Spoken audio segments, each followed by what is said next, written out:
The secret is the moment when everything happens. Contact is the answer, is the reason that everything happens. Contact. Let's make contact.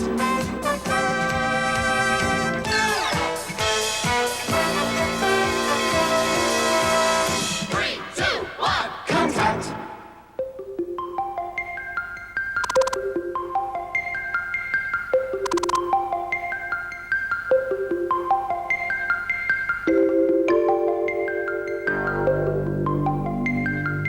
Here is the United States, and here, across the Atlantic Ocean, is France.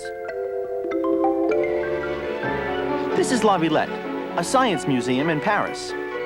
And this is a friend of mine. Hey, it's a nice ride. You must ride quite a lot. You look pretty good, too. You seem in good shape. What? You mean you've never seen anyone ride a bicycle with a skeleton before? That's because I, David Quinn, am the first person ever to ride a bicycle with a skeleton. It's true. David, what are you doing? Hi, Sophie. I can't leave you alone for a second. Come on, get off of this. Terrence, pop on. Isn't fair. I was having a good time. Well, let him try. See that skeleton, Terrence? Well, you've got the same inside your body. Of course, everyone has a skeleton. And David, I guess you know the name of all of these bones? Yeah, okay. This bone here, this is the pelvic bone. And this is the thigh bone. It's called the femur. And this big bone down here, that's the tibia. And the little one, it's the fibula. Right. And what's the name of that little bone here? Well, that little one is named the kneecap. It's small, but it's very important. Actually, that's the one that keeps your knee from bending the wrong way. Yeah, if you didn't have a kneecap, you wouldn't be able to walk.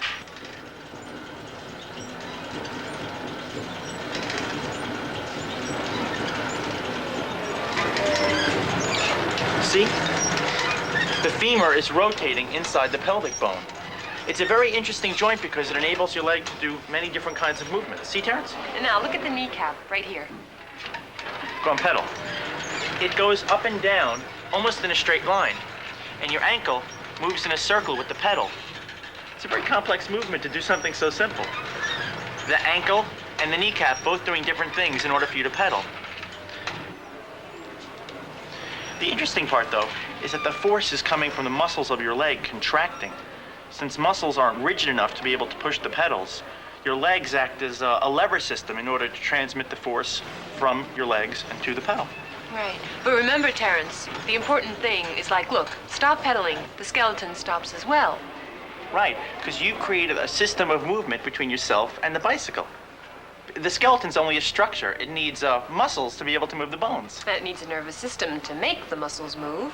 And energy to make everything go. Yeah, what a great machine. Who, the bicycle or me? Come on. Why, Mr. Skeleton?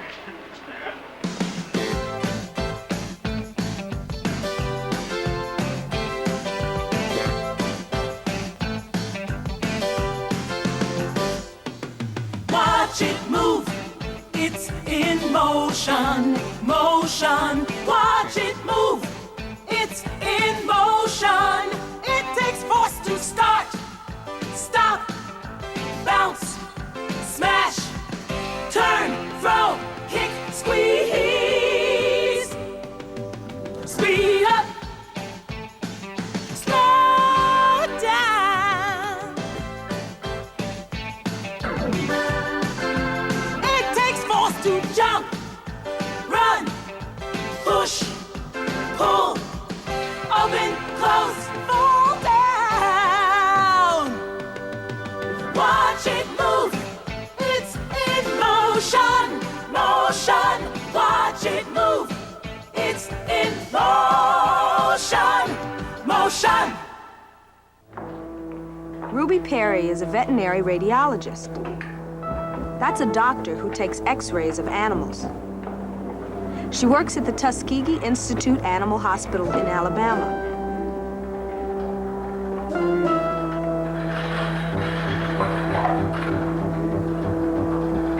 Start the rotor. Shoot.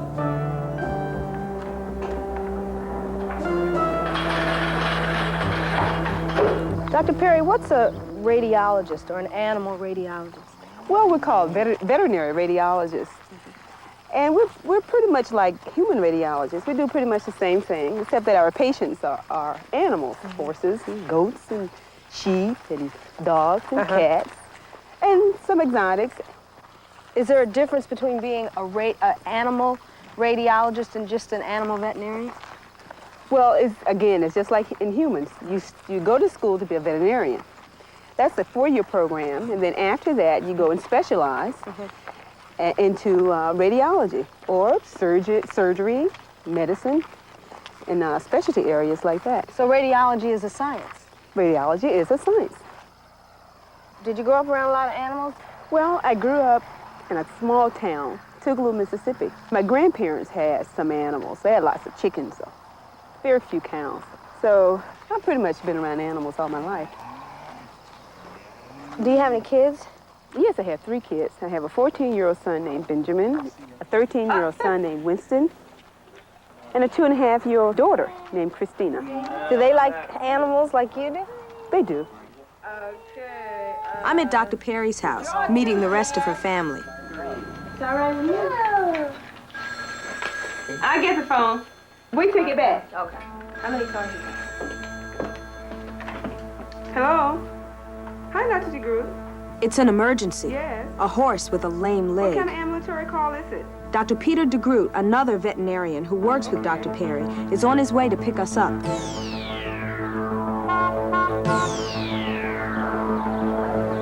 We hurry out to the truck and race to the injured horse.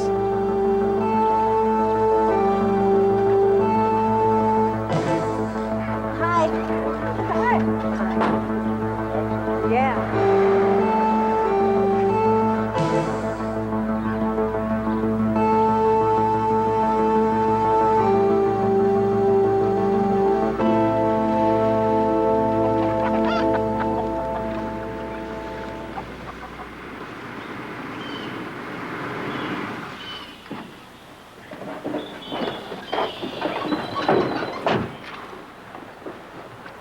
How are you, Mr. Gordon? How you doing, Doc? This is Dr. Perry. She'll be helping us on the case, and this Hi. is Robin. She's a friend that's visiting. Good to meet you. What can we help you with today? The lameness in the left foot of this horse. How long has he been lame? 2 or 3 days. It seems very painful back here. What do you normally do when a horse is sick? Well, usually the clinician comes out and take a look at the horse and examine him and see what's wrong with him. Talk to the client and get some information on it. And if the horse needs radiographs, then we can take him into the clinic. Now, a radiograph is the same thing as an x-ray. Right, that's correct. They use it interchangeably, yes. And that is if the horse has torn ligaments or broken bones. Well, mainly broken bones. So we can see on the radiograph and determine that the problem for the lameness is fracture. The problem seems to be in the fetlock joint. I see. Dr. Perry, I think we need to take him up to the clinic and take some x-rays. Can I watch you take the x-rays? Sure you can. You can go with us back to the clinic.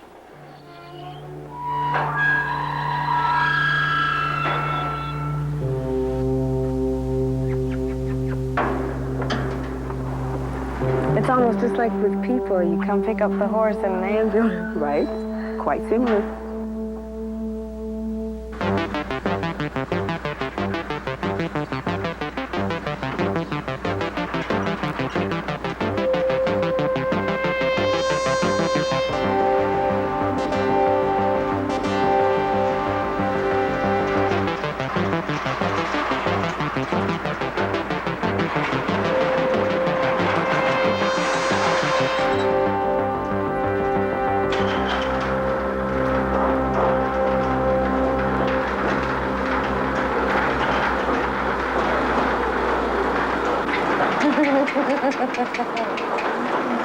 Come on.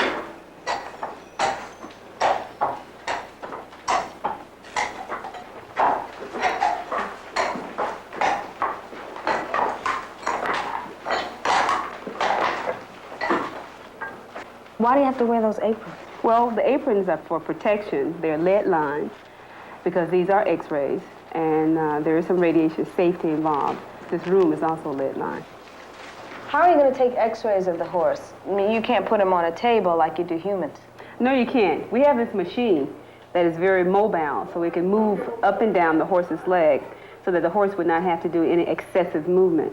Oh, so the equipment can go over to the horse and go down, Go down, and move up and down, and around the horse, right? Wow. Is it possible for me to watch while you do the exercise? Sure, but you'd have to stand behind this lead-lined window. Okay.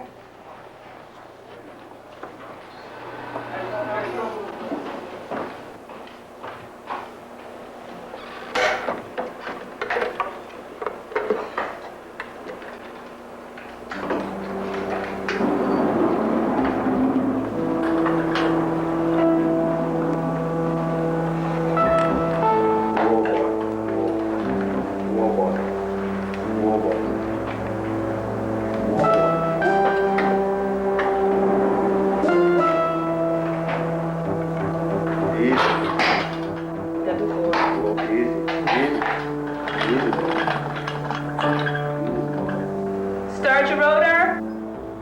Shoot. Start your rotor. Shoot. Start your rotor. Shoot. Okay, then relax.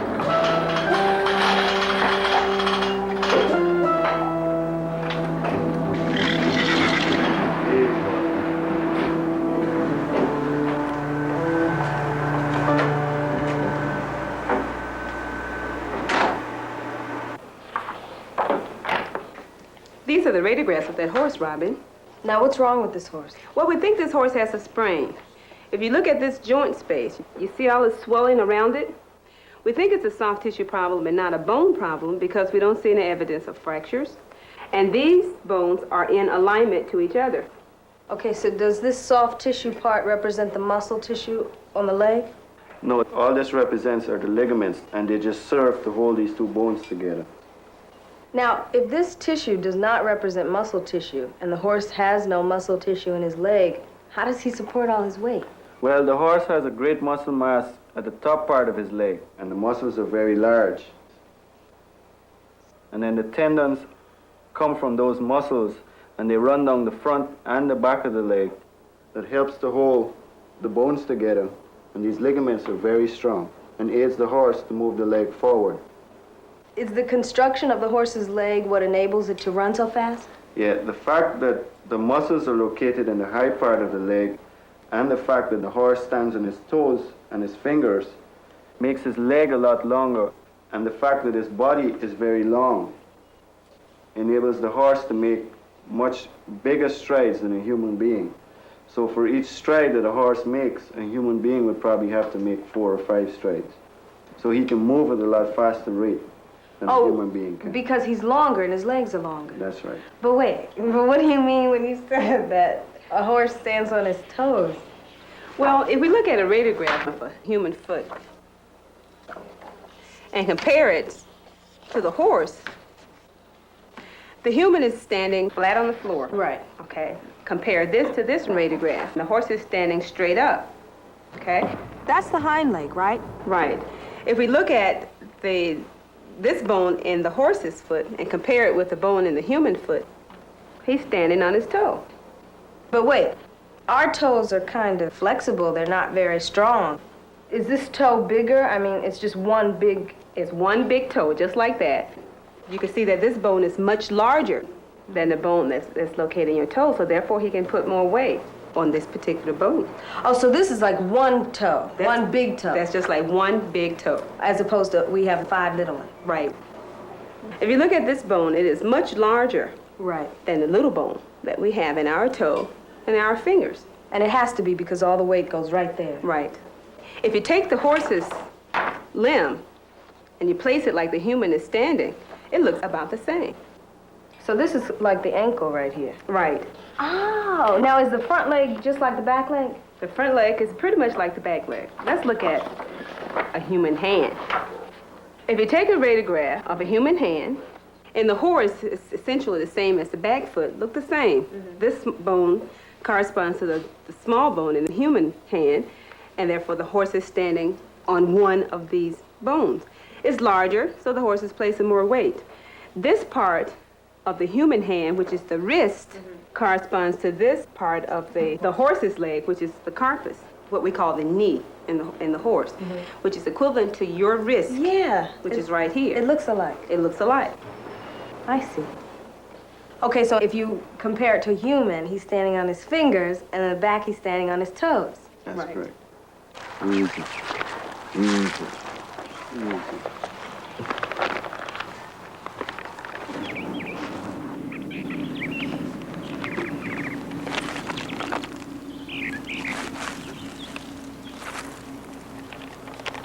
Go back a little. Hold on. Now, is the horse going to be okay? Yeah, he'll be just fine. We'll ask the owner to change the bandage every 3 days, just to let the leg breathe and to change the bandage, because usually after 3 days it'll get dirty.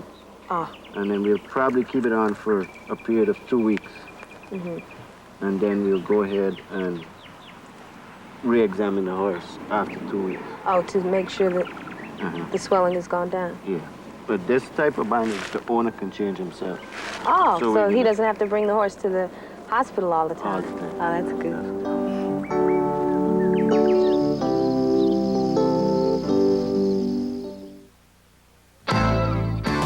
Elephants don't jump, they're not built for that. 'Cause animals move, move, move in ways that work best for them. Some animals are built for walking, waddling, trotting, and running. Some are built for hopping, leaping, and jumping.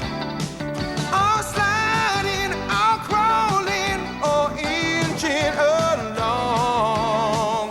All animals move, move, move in ways that work best for them.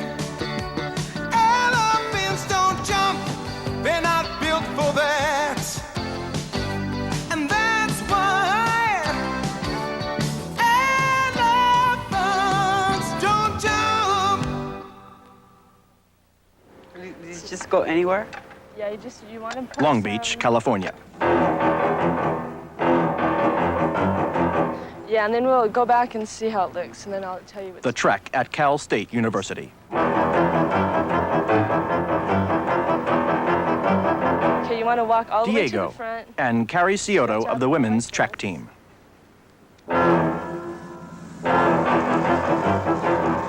He's about to find out there's a big difference between walking and running. John Garhammer, director of the Biomechanics lab, St. Mary Hospital. Okay.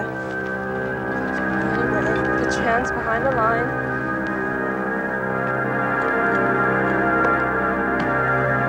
Then on the set command, you're going to come up. You're just going to raise yourself up. The portable biomechanics unit.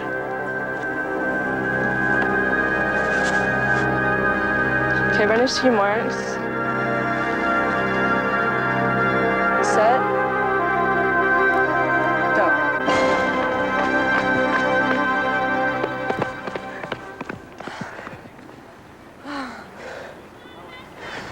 Is that good? Yeah, how'd it feel? All right. Okay, Tim, that looks pretty good. Hey, Carrie, what's that? I don't know. Let's go take a look, Okay. okay?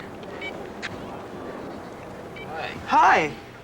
Hey, we saw two cameras out here and this. What is it for?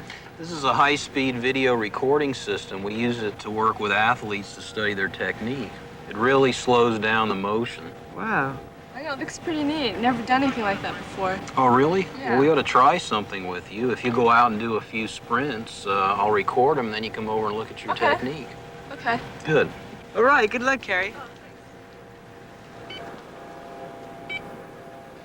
Okay, Carrie, when I say go, I want you to walk straight down towards the second camera. And I'll videotape you as you pass this side camera. So wait till I say go. Okay. Okay, ready, go. That's it, normal pace. Good, good. Okay, stop. How's this gonna help her? Okay, well, what we're gonna do is replay this in slow motion. Oh. Okay, here we go. You can see both a front view of how her arms are moving, as well as looking at her from the side view to get her stride length and the rate at which her feet are moving using that clock. Okay, Carrie, on this one, I want you to run towards the second camera. Try to get into a normal running stride. Okay? Don't forget to smile, Carrie. I won't. Ready? Go.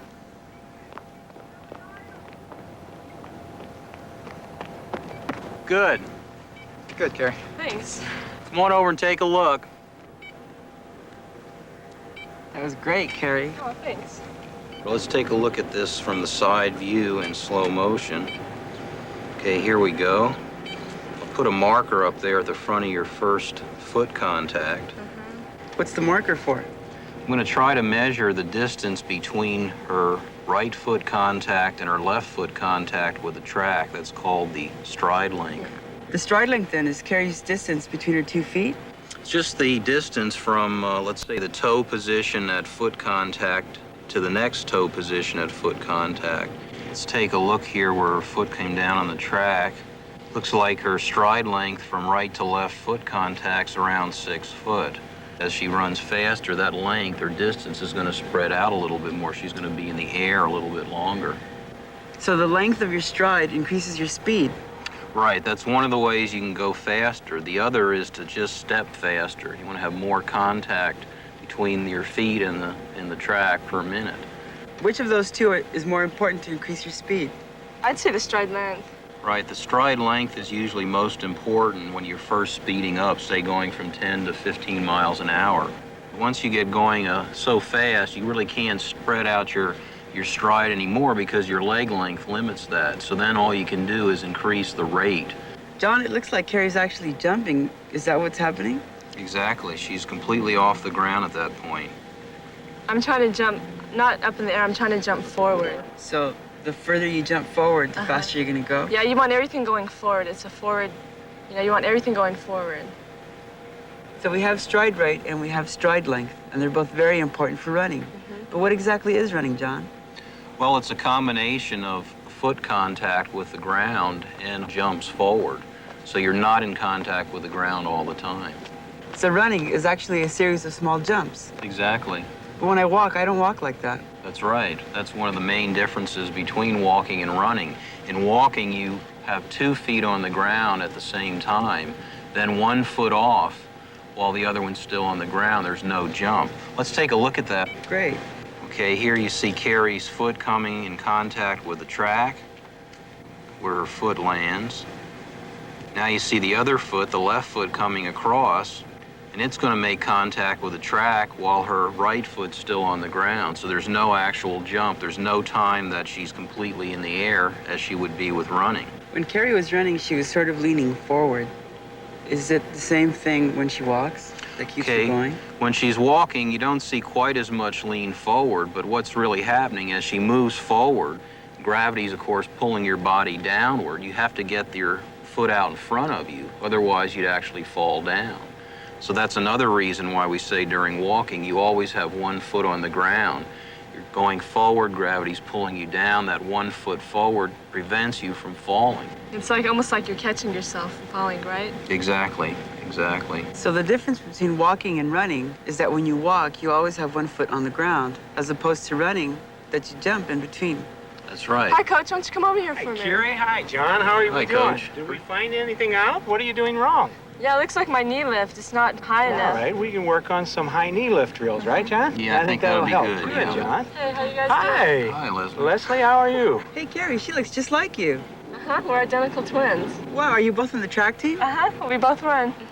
Oh, right. Do you both sprint? No, I run the hurdles. Carrie, Oh, why I don't we see. go work on some drills? Okay. Okay, Bye, we'll see you Carrie. guys later. See ya. Leslie, why don't you go out and do some of your hurdle drills? We're set up with a high-speed video. I can get some tape on you right away, and we'll come over and look for some faults in your technique. Okay, that sounds good. Good. Good luck. Okay, Leslie, when I say go, run through your drill. Okay, ready? Go.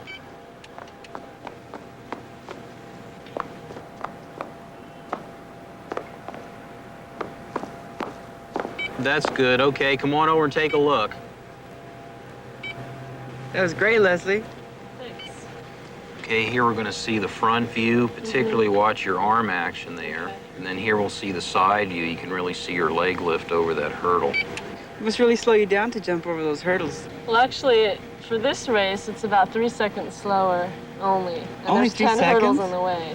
Yeah, the race is the 400 meters, and there's 10 hurdles. Well, that's not much of a difference, is it? No, because actually you're trying not to jump. The object is to run over them. Just run and lift your legs over. Right, you don't want to get too far off the ground. I think you'll see here if I put the marker up on the screen at shoulder level, watch as she's going over the hurdle. Her shoulder height doesn't really increase much at all. So actually, now that I'm seeing this in slow motion, the stride length is much longer than as if you were running normally. So shouldn't she go faster? Well, she stays in the air just a little bit longer than she normally would so that she can clear that hurdle. So that increases the stride length, and it slows down the stride rate a little bit. So that in turn is going to slow her down. Just a little bit for each hurdle. And that adds up as she goes around the entire track, so she's about three seconds slower than if there were no hurdles there. So actually, when you run over them, you want to go more this way, not this way. I see. I'm saying it's this motion. Yeah. Okay, let's go practice that. Thanks a lot for helping me. It's really Sure, cool. we'll Yeah, do I'll go some more along with later. you. Okay. Thanks a lot, John. Maybe Bye. someday Okay, you'll Diego. analyze me. Yeah, that's right. Take it easy. Okay.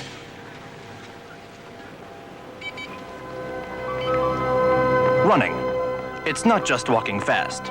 It's a completely different form of locomotion.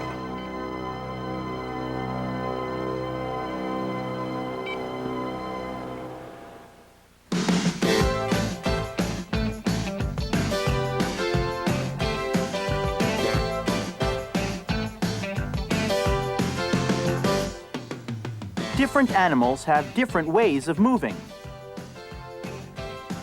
How an animal moves depends on how it's built. Elephants don't jump, but kangaroos do.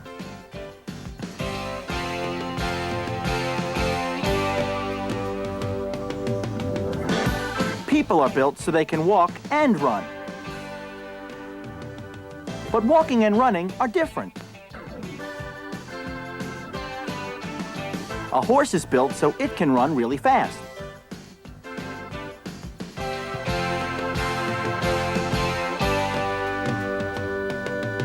And snakes can't run at all because they don't have any legs. Everything moves according to how it's built.